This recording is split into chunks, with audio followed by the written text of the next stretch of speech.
आपके चरणों में नमोस्तु नमोस्तु नमोस्तु सभी क्षुल्लक जी को इच्छामि। गुरुदेव, ये प्रश्न प्रशांत जैन यूएनआई भोपाल ने भेजा है। आप प्रवचनों के प्रसारण में भी अपना पूर्ण सहयोग प्रदान कर रहे हैं। महाराज जी, आज का प्रश्न है उनका, आज के ऑपरेशन सिंदूर के परिप्रेक्ष्य में उनकी जिज्ञासा है, इस तरह के अभियानों में जैन समाज के युवक और युवतियों की क्या सक्रिय भागीदारी हो सकती है? इसके अलावा आप ऑपरेशन सिंदूर को किस नज़रिए से देखते हैं? देखिए, हमने अनेक बार ये बात कही है कि आत्मधर्म और राष्ट्र धर्म दोनों अलग अलग हैं और जैन धर्म में राष्ट्र धर्म को आत्मधर्म से ऊपर रखा गया है। बहुत बढ़िया। अपने राष्ट्र को, राष्ट्रीयता को सुरक्षित और संरक्षित रखना प्रत्येक राष्ट्रभक्त का कर्तव्य है। अभी राष्ट्र पर संकट आया, जो भी घटना घटी पहलगाम में, घोर अमानवीय घटना थी, वो हमारे देश की एकता, अखंडता और संप्रभुता पर एक प्रकार का चैलेंज था। ऐसी स्थिति में सरकार ने अपने स्तर पर जो कार्रवाई की, वो सरकार का अपना कर्तव्य था। सरकार करे। हमारी संस्कृति ऑफेंस की नहीं है, डिफेंस की है। भारत का इतिहास रहा है कि भारत के मूल शासकों ने कभी किसी पर आक्रमण नहीं किया, हमेशा आक्रांताओं को सबक सिखाया। जिस तरह का कृत्य हुआ प्रतिपक्ष के द्वारा, वो हमारे देश के सेहत के अनुकूल नहीं था। हमारे लिए तो वसुधैव कुटुंबकम की बात है, हम सर्वभूतात्म भावना रखते हैं, लेकिन जिस धरती पर हम जन्म लिए, जी रहे हैं, जहाँ के हवा, पानी और प्रकाश में हम पल रहे हैं,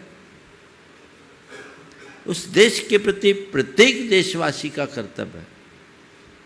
और देश के सामने किसी भी प्रकार की चुनौती आए, हर व्यक्ति को मिलजुल करके उसका सामना करना चाहिए, एक स्वर में सामना करना चाहिए।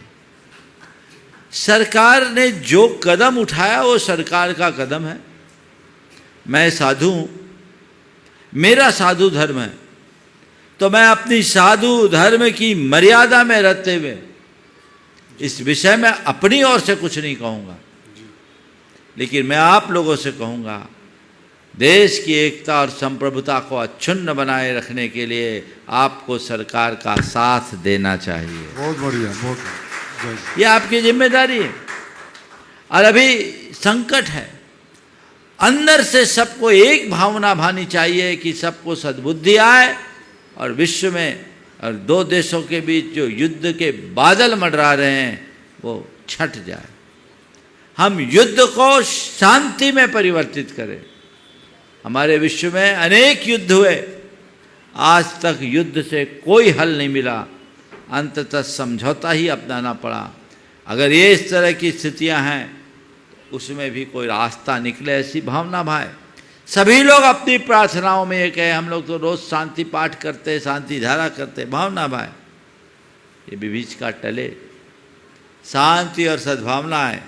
लेकिन मैं मानता हूँ कि सब लोग केवल शांति की प्रार्थना करेंगे और सामने वाला अशांति करता रहेगा तो आप कायरों में गिने जाओगे। शांति की भावना भाने वाले भावना भाई और सीमा पर अपनी वीरता को प्रदर्शित करने वाले अपने शौर्य और पराक्रम की गाथा लिखे। उनका काम वो करे, आपका काम आप करें। आप भावनात्मक रूप से उनसे जुड़ के रहें और अंतर मन में यही सोचे। और हमें लगता है भारत सरकार बहुत सक्षम सरकार है। मोदी जी के नेतृत्व में देश बहुत सही दिशा में आगे बढ़ रहा है। तो ये जो काम होगा, मुझे लगता है बहुत आगे शायद बात न बढ़े, यहीं निपट जाए। और हमें ऐसा ही समझना चाहिए, सरकार अपने कूटनीतिक प्रयासों से अपने देश की सुरक्षा को संरक्षित करे या जो भी कदम उठाए, पूरे देश को सरकार के साथ खड़े होना चाहिए।